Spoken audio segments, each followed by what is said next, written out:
ವಕ್ಫ್ ವಿರುದ್ಧ ಬಿಜೆಪಿಯ ವಿಜಯೇಂದ್ರ ಬಣ ಹೋರಾಟವನ್ನು ಮಾಡ್ತಾ ಇದೆ. ಬಹಿರಂಗ ಸಭೆಯನ್ನು ಮಾಡಿದ್ದಾರೆ. ಈ ಸಂದರ್ಭದಲ್ಲಿ ಹಲವು ರೈತರನ್ನು, ಮಠ ಮಾನ್ಯಗಳನ್ನು, ಭಕ್ತಾದಿಗಳನ್ನು ಭೇಟಿ ಮಾಡಿ ಅವರ ಅಹವಾಲುಗಳನ್ನು ಸ್ವೀಕಾರ ಮಾಡಿದ್ದಾರೆ.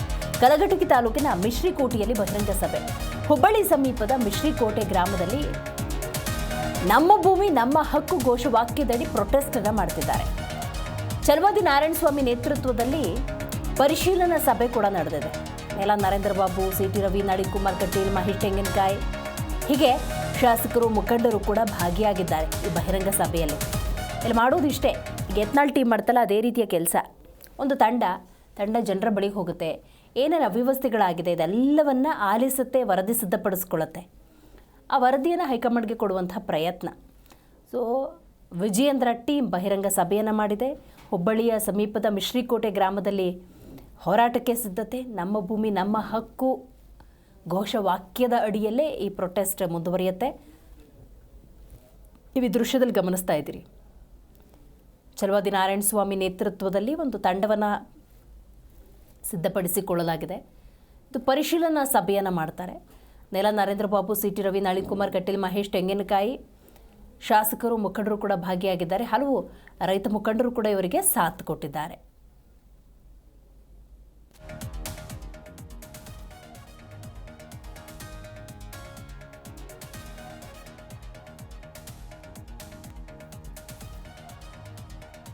ಇನ್ನು ಸಿ.ಟಿ. ರವಿ ಕಾಂಗ್ರೆಸ್ನ ವಿರುದ್ಧ ವಾಗ್ದಾಳಿಯನ್ನು ನಡೆಸಿದ್ದಾರೆ. ಮತಗಳಿಗಾಗಿ ಮತಾಂಧತೆ, ಇದು ರಾಜ್ಯ ಸರ್ಕಾರ ಮಾಡ್ತಿರೋದು. ಮತಾಂಧತೆಗೆ ವಕ್ಫ್ ವಿಚಾರ ಸರ್ಕಾರದ ಮುನ್ನೆಲೆಗೆ ಬಂದಿದೆ. ಹುಬ್ಬಳ್ಳಿಯಲ್ಲಿ ಬಿಜೆಪಿ ಮುಖಂಡ ಸಿ.ಟಿ. ರವಿ ಸರ್ಕಾರದ ವಿರುದ್ಧ ಆಕ್ರೋಶ ಹೊರಹಾಕಿದ್ದಾರೆ. ರಾಜ್ಯ ಸರ್ಕಾರ ಯಾರ ಪರ ಇದೆ ಅನ್ನೋದನ್ನು ಸ್ಪಷ್ಟವಾಗಿ ತಿಳಿಸಬೇಕು ಅಂತ ಆಗ್ರಹಿಸಿದ್ದಾರೆ. ಸಂವಿಧಾನ ಅಥವಾ ಒಂದು ವರ್ಗದ ಪರ ಇದ್ದಾರೆ ಅನ್ನೋದನ್ನು ಹೇಳಬೇಕು. ಇಲ್ಲಿ ಯಾರ ಪರ ಅಂದರೆ ಒಂದು ಬೇರೆ ಸಂದೇಶ ಹೋಗುತ್ತೆ. ಇಲ್ಲಿ ಸಿ.ಟಿ. ರವಿ ಹೇಳ್ತಿರೋದೇನೆಂದರೆ, ಕಾಂಗ್ರೆಸ್ನವರು ಸಂವಿಧಾನದ ಪರವಾಗಿದ್ದಾರಾ ಅಥವಾ ಒಂದು ವರ್ಗದ ಪರವಾಗಿದ್ದಾರಾ ಅದನ್ನು ಸ್ಪಷ್ಟಪಡಿಸಲಿ ಅಂತ ಸಿ.ಟಿ. ರವಿ ಆಗ್ರಹಿಸಿದ್ದಾರೆ.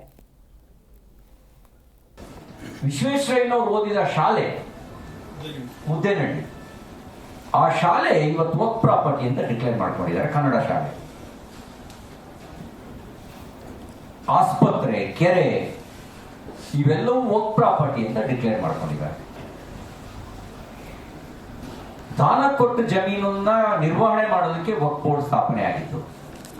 ಕಂಡವರ ಆಸ್ತಿಯನ್ನ ಕಬಳಿಸೋದಕ್ಕಲ್ಲ. ಕಂಡ ಆಸ್ತಿ ಎಲ್ಲ ನಂದು ಅಂತ ಹೇಳಿ ಬೇಲಿ ಹಾಕೊಳ್ಳೋದಕ್ಕೆ ಅಧಿಕಾರವನ್ನ ಕೊಟ್ಟಿಲ್ಲ. ಆದ್ರೆ ಏನಾಗಿದೆ, 1954-55ರಲ್ಲಿ ನೆಹರು ಸ್ವತಂತ್ರ ನಂತರ ವಕ್ಫ್ ಕಾಯ್ದೆ ಮೂಲಕ ವಕ್ಫ್ ಪ್ರಾಪರ್ಟಿ ನಿರ್ವಹಣೆ ಮಾಡೋದಕ್ಕೆ ಒಂದು ಬೋರ್ಡ್ ಅನ್ನು ಕಾನ್ಸ್ಟಿಟ್ಯೂಟ್ ಮಾಡಿದ್ರು. 1995ರಲ್ಲಿ ಪಿ.ವಿ. ನರಸಿಂಹರಾವ್ ಪ್ರಧಾನಮಂತ್ರಿಯಾಗಿದ್ದಾಗ ಅದಕ್ಕೊಂದು ಅಪರಿಮಿತವಾಗಿರ್ತಕ್ಕಂಥ ಅಧಿಕಾರವನ್ನು ಕೊಟ್ಟರು. 2013ರಲ್ಲಿ ಅದಕ್ಕೆ ಇನ್ನಷ್ಟು ಬಲವನ್ನ ಪಿ.ವಿ. ನರಸಿಂಹರಾವ್ ಕೊಟ್ಟರು. ಅಲ್ಲಿ ಏನಂತ ಹೇಳಿದ್ರೆ, ಯಾವುದೇ ಆಸ್ತಿಯನ್ನ ವಕ್ಫ್ ಬೋರ್ಡ್ ತನ್ನ ಪ್ರಾಪರ್ಟಿ ಅಂತ. ಹೆಚ್ಚಿನ ಮಾಹಿತಿಯನ್ನು ನಮ್ಮ ಪ್ರತಿನಿಧಿ ಕಲ್ಮೇಶ್ ನೀಡ್ತಾರೆ. ಕಲ್ಮೇಶ್, ವಕ್ಫ್ ವಿರುದ್ಧ ಬಿಜೆಪಿ ವಿಜೇಂದ್ರ ಬಣದ ಹೋರಾಟ ಮುಂದುವರೆದಿದೆ.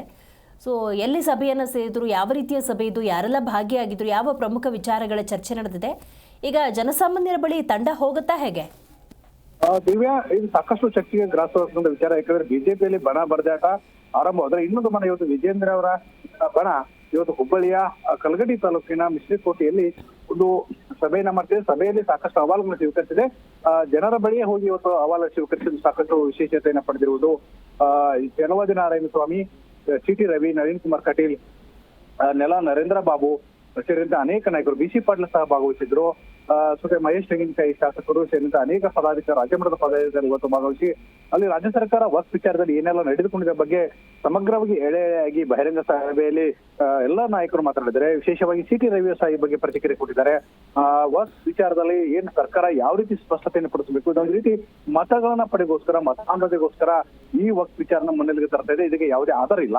ವಕ್ಫ್ಗೆ ದಾನ ವಹಿಸಿರ್ತಕ್ಕಂಥ ಆಸ್ತಿಯನ್ನ ಮಾತ್ರ ಬಳಸ್ಕೊಳ್ಬೇಕು. ಆದ್ರೆ ಎಲ್ಲ ಒಂದ್ ಕಡೆ ಈ ಕಂಡವರ ಆಸ್ತಿನ ಬಳಕೆ ಕಬಳಿಸ್ತಕ್ಕಂಥ ಹುನ್ನಾರವನ್ನ ವಕ್ಫ್ ಮಾಡ್ತಾ ಇದೆ ಮತ್ತು ಜಮೀರ್ ಅಹ್ಮದ್ ಆ ವಕ್ಫ್ ಅದಾಲತನ್ನು ಮಾಡಿಸ್ಲಿಕ್ಕೆ ಮುಂದಾಗ್ತಿದ್ದಾರೆ. ಅದಾಲತ್ಗೆ ಒಂದು ರಾಜ್ಯದಲ್ಲಿ ಅದು ಸಂವಿಧಾನಾತ್ಮಕವಾಗಿ ಅದಕ್ಕೆ ಆಧಾರಗಳಿಲ್ಲ. ಆದ್ರಿಂದ ರಾಜ್ಯ ಸರ್ಕಾರ ಯಾವ ಆಧಾರದ ಮೇಲೆ ಆದೇಶ ನಡೆಸಿದೆ, ಸಂವಿಧಾನದ ನಂಬಿಕೆ ಇದೆ ಅನ್ನೋದ್ರ ಬಗ್ಗೆ ಮೊದಲು ಸ್ಪಷ್ಟಪಡಿಸಬೇಕು ಎಂಬ ಆಗ್ರಹವನ್ನ ಟಿ ರವಿ ಆದಿಯಾಗಿ ಎಲ್ಲ ಪ್ರಮುಖರು ಮಾಡಿದ್ದಾರೆ. ಚಲವಾದಿ ನಾರಾಯಣ ಸ್ವಾಮಿ ಸೇರಿದಂತೆ ಅನೇಕ ನಾಯಕರು ರಾಜ್ಯ ಸರ್ಕಾರದ ಮೇಲೆ ವಾಗ್ದಾಳಿಯನ್ನ ಗೃಹ ಪ್ರಹಾರ ಮಾಡ್ತಿರೋದು. ಮತ್ತು ಇನ್ನೊಂದು ಕಡೆ ನಾವು ಗೆಜೆಟ್ ಅನ್ನ ಏನ್ ಪಾಸ್ ಮಾಡಿದ್ರೆ ಗೆಜೆಟ್ ಅನ್ನ ರದ್ದು ಮಾಡಬೇಕು. ಕೇವಲ ಉಪಚುನಾವಣೆ ಸಂದರ್ಭದಲ್ಲಿ ನಾವು ಈ ನೋಟಿಸ್ ಅನ್ನ ವಾಪಸ್ ತೆಗೆದುಕೊಳ್ತೇವೆ, ಕಾಲಂ ನಂಬರ್ 11 ರದ್ದು ಮಾಡ್ತೇವೆ ಅಂತ ಹೇಳಿದ್ದಾರೆ RTCಯಲ್ಲಿ. ಆದ್ರೆ ಇದು ಕೇವಲ ಕಾಟಾಚಾರಕ್ಕೆ ಮಾತ್ರ. ಗೆಜೆಟ್ ನೋಟಿಫಿಕೇಶನ್ ರದ್ದು ಮಾಡೋದ್ರಿಂದ ಮಾತ್ರ ಇದಕ್ಕೆ ಒಂದು ಸಾಲ್ಯೂಷನ್ ಶಾಶ್ವತವಾಗಿ ಪರಿಹಾರ ಕಂಡುಕೊಂಡಂತಾಗುತ್ತದೆ.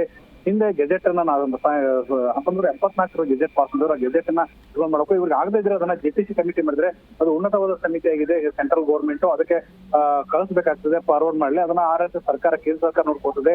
ಇಲ್ಲಿದ್ರೆ ಖಂಡಿತವಾಗಲೂ ಇಲ್ಲಿ ಬಡವರ ಮತ್ತು ರೈತರ ಒಂದು ಇಡೀ ಆಸ್ತಿಯನ್ನ ಕಬಳಿಕೆ ಮಾಡಿ ಒಂದು ಸಮುದಾಯವನ್ನ ಒಂದು ಧರ್ಮವನ್ನ ಓಲೈಕೆ ಮಾಡೋಕ್ಕೋಸ್ಕರ ಇಡೀ ಜನಸಾಮಾನ್ಯರ ಆಸ್ತಿಯನ್ನ ಕಬಳಿಕೆ ಮಾಡ್ತಕ್ಕಂಥ ಅವ್ರನ್ನ ಈ ರಾಜ್ಯ ಸರ್ಕಾರ ಮಾಡ್ತಿದೆ. ಸಿದ್ದರಾಮಯ್ಯ ಬಗ್ಗೆ ಸ್ಪಷ್ಟತೆ ಪಡಿಸಬೇಕು, ಯಾಕೆ ಈ ರೀತಿ ನಡೆದುಕೊಳ್ತಾರೆ ಅನ್ನೋ ಬಗ್ಗೆ ಸಹ ಜಮೀರ್ ಅಹ್ಮದ್ ಅನ್ನ ಸಚಿವ ಸಂಪುಟದಿಂದ ಕೈ ಬಿಡಬೇಕು ಒತ್ತಾಯವನ್ನ ಮಾಡಿದ್ದಾರೆ. ದಿವ್ಯಾ, ರೈಟ್, ಥ್ಯಾಂಕ್ ಯು ನಿಮ್ಮೆಲ್ಲ ಮಾಹಿತಿಗಾಗಿ ಕಲ್ಮೇಶ್. ಬೇರೆ ಬೇರೆ ಕಾರಣಗಳಿರ್ತವೆ ಸರ್. ಅಂದ್ರೆ ಆಫ್ಟರ್ ಇಶ್ಯೂ ನೋಟಿಸ್ ಒಂದಿರ್ಬೋದು ಅಥವಾ ಮೊದಲಿಂದ ಕೂಡ ನಾವು ಮನೆ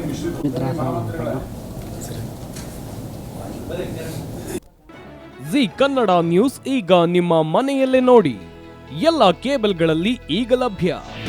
ನಿಮ್ಮ ನೆಚ್ಚಿನ ಜಿ ಕನ್ನಡ ನ್ಯೂಸ್ ಈಗ ಸನ್ ಡೈರೆಕ್ಟ್ ನಲ್ಲಿ number 292, Tata play number 1664, Jio TV number 1334, NXT digital number 30, in cable number 30, city networks 51, U digital number 162, GTPL number 17, Rockline telecommunications number 42, Shri Basaveshwara cable number 168, rural cable network 60, Vinayaka digital 57, Abhishek cable 821, city channel 53, Siddeshwara cable network 57, V4 digital Infotech 628, Surya digital networks 53, Gajanan digital number 836, Malnad Infotech private limited number